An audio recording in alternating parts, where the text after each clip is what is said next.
નમસ્કાર મિત્રો, આપ સૌને જય શ્રી કૃષ્ણ. હમણાં આપ સૌના મનમાં એક જ પ્રશ્ન છે કે ચોમાસું ક્યારે આવશે, વરસાદ ક્યારે આવશે. તો બસ આજે આપણે એ જ વાત કરવી છે કે ગુજરાતમાં બાકીના વિસ્તારોમાં ચોમાસાનું આગમન ક્યારે થશે અને આગામી દિવસોમાં ગુજરાત રાજ્યમાં ચોમાસાની અને વરસાદની સ્થિતિ કેવી રહેશે. એ સાથે સાથે આપણે વાત કરીશું કે આ વર્ષે ચોમાસું મોડું કેમ પડ્યું, ચોમાસાની પ્રગતિ ધીમી કેમ રહી, તો એના પાછળ કયા કારણો જવાબદાર છે એની સંક્ષિપ્તમાં ચર્ચા કરીશું. અને બીજું કે આગામી દિવસોમાં ચોમાસાની પ્રગતિ કેવી રહી શકે. હવે વાત કરીએ કે ચોમાસાની પ્રગતિ આ વર્ષે ધીમી કેમ રહી છે, કે ચોમાસું મોડું કેમ પડ્યું છે આ વખતે. તો એના પાછળ કેટલાક કારણો જવાબદાર છે.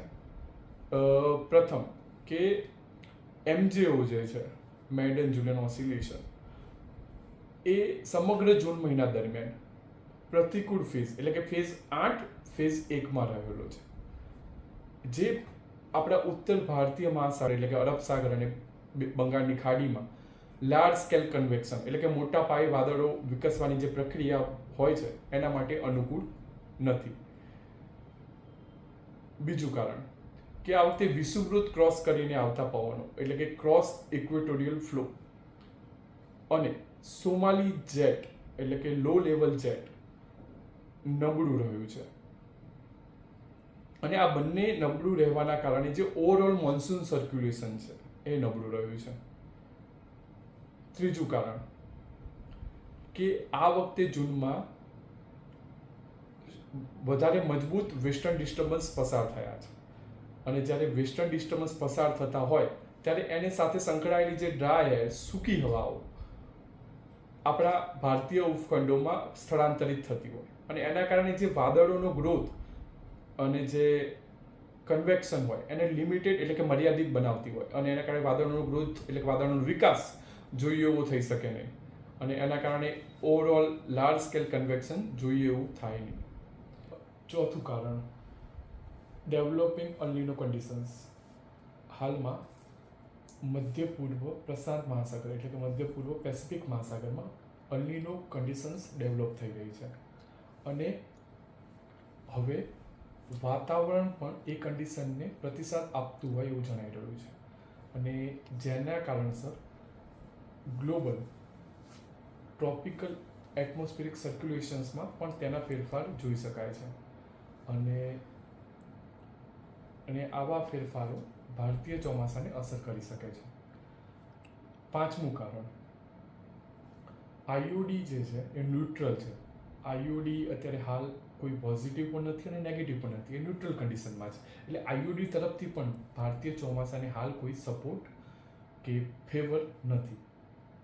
તો આ બધા કારણોસર જવાબદાર ગણી શકાય કે શા માટે આ વખતે ચોમાસું મોડું પડેલ છે અને ચોમાસાની પ્રગતિ ધીમી રહેલ છે. હવે વાત કરીએ આગામી દિવસોમાં દક્ષિણ પશ્ચિમ ચોમાસાની પ્રગતિ વિશે.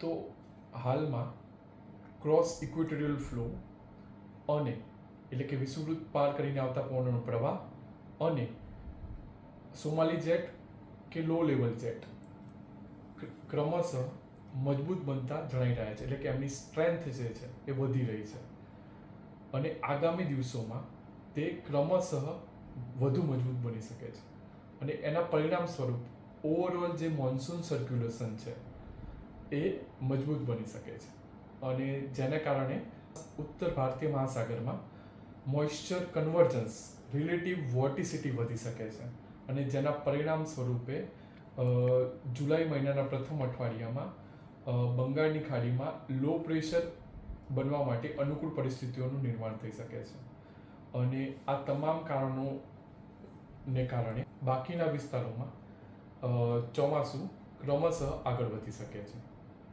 હવે વાત કરીએ કે આગામી દિવસોમાં ગુજરાત રાજ્યના બાકી રહેલા વિસ્તારોમાં ચોમાસાની પ્રગતિ કેવી રહી શકે છે.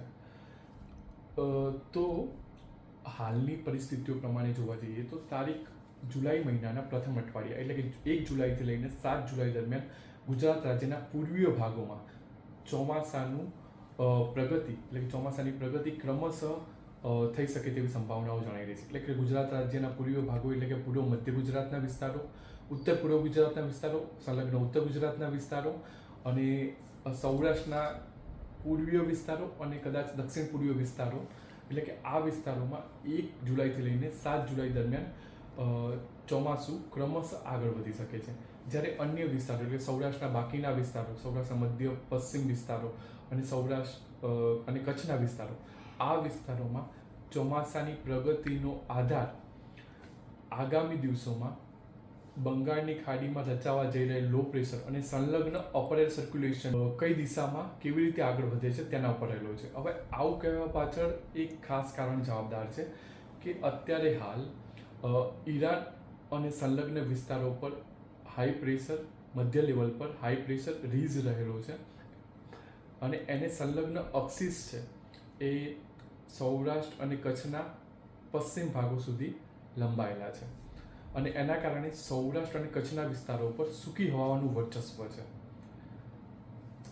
એટલે આગામી દિવસોમાં સૌરાષ્ટ્ર અને કચ્છના વિસ્તારોમાં એટલે કે જુલાઈના પ્રથમ અઠવાડિયા દરમિયાન જો સૂકી હવાઓનું વર્ચસ્વ મધ્ય લેવલ પર સૌરાષ્ટ્ર અને કચ્છના વિસ્તારો પર રહે તો આ વિસ્તારોમાં વરસાદી ગતિવિધિઓ મર્યાદિત રહી શકે છે અને પરિણામે ચોમાસાની પ્રગતિ પર પણ અસર કરી શકે છે. હવે વાત કરી કે વરસાદી ગતિવિધિઓની, તો મેં કહ્યું પ્રમાણે 1 થી 7 જુલાઈ દરમિયાન ગુજરાત રાજ્યના પૂર્વીય ભાગોમાં વરસાદી ગતિવિધિઓ જોવા મળી શકે છે અને એટલે કે ચોમાસું આગળ વધવાના ભાગરૂપે વરસાદી ગતિવિધિઓ આ વિસ્તારોમાં જોવા મળી શકે છે. જ્યારે સૌરાષ્ટ્ર અને કચ્છના જે ગુજરાત રાજ્યના પશ્ચિમ વિસ્તારો, સૌરાષ્ટ્ર કચ્છના વિસ્તારોમાં જે સૂકી હવાઓનું વર્ચસ્વ છે એના કારણે જે વરસાદી ગતિવિધિઓ છે એ સીમિત જોવા મળી શકે છે. એટલે કે જ્યારે સૂકી હવાઓનું વર્ચસ્વ હોય એટલે વાદળો વિકસવાની જે પ્રક્રિયા હોય એમાં બાધારૂપ બનતા હોય છે અને પરિણામે વરસાદી ગતિવિધિઓ સીમિત જોવા મળી છે. તો આગામી દિવસોમાં જોવું રહ્યું કે આ સૂકી હવાનું વર્ચસ્વ સૌરાષ્ટ્ર અને કચ્છના વિસ્તારોમાં કેવું રહે છે અને બંગાળની ખાડીમાં ઉદ્ભવવા અથવા બનવા જઈ રહેલ સંભવિત લો પ્રેશર અને સંલગ્ન અપર એર સર્ક્યુલેશનની મૂવમેન્ટ, એની ગતિવિધિ આગામી દિવસોમાં કેવી રહી છે તેના ઉપર નજર રાખવી જરૂરી રહી છે. જો એમાં કોઈ ફેરફાર થશે તો નવી અપડેટ દ્વારા જણાવીશ. તો આ વિડીયોમાં બસ આટલું જ. ફરી મળીશું નવા વિડીયોમાં અને આપ સૌને એક અપીલ કરવા માગું છું કે વિડીયોને છેક સુધી જોશો અને બીજું કે આ વિડીયો માટે આપણે નાનો ટાર્ગેટ સેટ કરીએ. જો આ વિડીયો 50,000થી વધુ લોકો જોશે તો મને એવું લાગશે કે મારી મહેનત સફળ રહી અને મને ચોક્કસ ખાતરી છે કે આપ મિત્રો સૌ મને સપોર્ટ કરશો જ. અને આ વિડીયોને વધુમાં વધુ શેર કરો, મારા ફેસબુક પેજને ફોલો કરો, મારા યુટ્યુબ ચેનલને સબસ્ક્રાઈબ કરો. તો મળીશું ફરી આવતા વિડીયોમાં. આપ સૌને જય શ્રી કૃષ્ણ.